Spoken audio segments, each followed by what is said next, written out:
Hello everyone, welcome back to my channel. Today recipe వచ్చేసి cake అండి. ఇంట్లోనే సింపుల్గా ఈజీగా చేసుకునే వేళ చూపిస్తున్నాను. ముందుగా ఒక మిక్సీ జార్ తీసుకొని అందులోకి 1 కప్పు, అన్నీ ఒకే మెజర్మెంట్ 1 కప్తో చేసుకోవాలి. మిక్సీ జార్ తీసుకొని 1 కప్పు ఎగ్స్ వేసుకుందాము. అలానే 1 కప్ షుగర్ వేసుకొని మిక్సీ పట్టుకుందాము. మిక్సీ పట్టుకున్న తర్వాత 2-3 ఇలాచీలు వేసి మిక్సీ పట్టుకున్నాక ఇందులోకి 1 గ్లాస్ నెయ్యి వేసుకుందాము.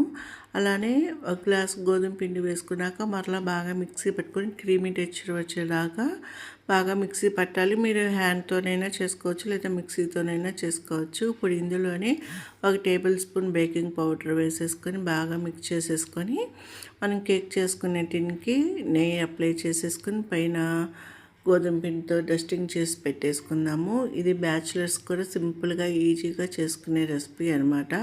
ఇప్పుడు బయట పుట్టినరోజులకి మనం స్వీట్స్, కేక్స్ ఆర్డర్ చేసుకుంటాం కదా, అందులో షుగర్ క్వాంటిటీ ఎక్కువగా ఉంటుంది. ఇది అయితే ఇంట్లోనే ఈజీగా ప్రిపరేషన్ చేసుకోవచ్చు.